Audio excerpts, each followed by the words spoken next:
قال الدكتور محمد اليماني المتحدث الرسمي بوزارة الكهرباء انه على المواطنين اتباع سياسات ترشيد الاستهلاك في الكهرباء، خاصة في ظل الموجة الحارة التي تشهد البلاد في الايام الحالية.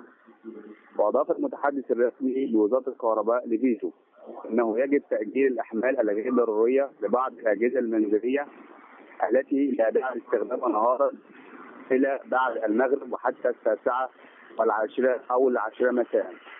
وجدد المتحدث الرسمي بوزارة الكهرباء إلى ضرورة ضبط التكييفات على درجة 24 و25 بدلا من 18، وذلك لتقليل استهلاك الكهرباء وتخفيض فاتورة الكهرباء.